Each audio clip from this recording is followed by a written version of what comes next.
nakabibinging katahimikan. At saradong mga pintuan ang bubungad sa inyo sa komunidad na ito. Ang dahilan, isang uninvited guest ang bumisita sa kanilang lugar. Ngayon lang po na may namataan na ganun dito sa amin. Mukhang sandali lang po kasi wala namang nakakita. Nag-iwan pa nga po na bakas. Ang tinutukoy na bisita, isang dambuhalang ahas na nag-iwan pa raw ng hunos o pinagbalatan nito. Si Merl.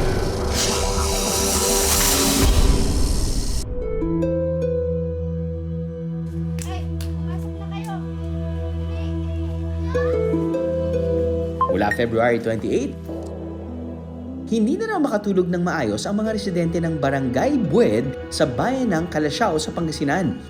Natatakot kasi silang baka masalisihan ulit ng minsan nang bumisita sa kanilang ahas. Na kahit wala silang pa-warm welcome, nag-iwan pa rin ito ng pasalubong. Sa tagal nang nakatira ako dito, ngayon lang po ako nakakita na kalaking balat ng ahas. Kaya na niyang lumunok ng isang tao. Hindi lang isang dipa o sintaas ng tao ang haba nito, kundi may kukumpara pa raw sa taas at laki ng sasakyan at puno.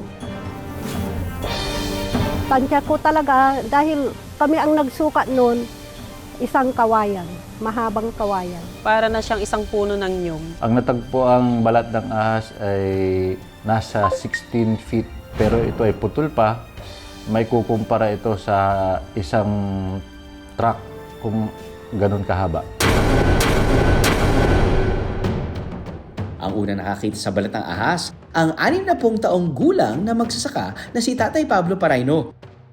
Hindi ako natakot, nasanay na ako kasi nalalaman ko na yung mga malalaking ahas na ganito. Sa sobrang haba ng balat ng ahas, umabot pa sa 6 na katao ang nagtulong-tulong para buhatin ito. Kahit sa punong barangay ng Bued, ngayon lang daw nagkaroon ng ganitong insidente sa kanilang lugar. Normal sa kanila yon. Area na masukal, marapit sa ilog, access nila yan eh. By nature, yun ang mga hinahanap nilang habitats. Unfortunately, ang tao yun din ang hinahanap na habitat. So nagkakaroon ng merging, nagkakaroon tayo ng human tapos animal or wildlife conflict. Kasama ang kanyang barangay staff, nag-ikot-ikot sa buong komunidad sina Cap Alan. In coordination sa ating local government unit, nag-imbita kami ng mga eksperto na nanguhuli ng mga ahas kasama ang MDRRMC, ang kapulisan. Kami po ay nag-ikot doon po sa area na hinahanap po yung dambuhalang ahas. Ginalugan nila ang buong barangay, pati na ang masusukal na parte nito. Pero ang nakita nila, di man lang umabot sa kalahati ng laki ng ahas na hinahanap nila. Kung tatanungin ang mga residente, sa laki at haba ng nakitang balat o pinaghunusan ng ahas, pwede raw itong ilaban bilang pinakamalaki at pinakamahabang ahas sa Pilipinas. Ang reticulated python ang tinaguri ang world's largest snake ayon sa Natural History Museum. Kadalasang umaabot sa 6.25 meters o 20.5 feet ang haba nito. Balat nga kaya ng reticulated python ang nakita sa Barangay Bued? Abangan!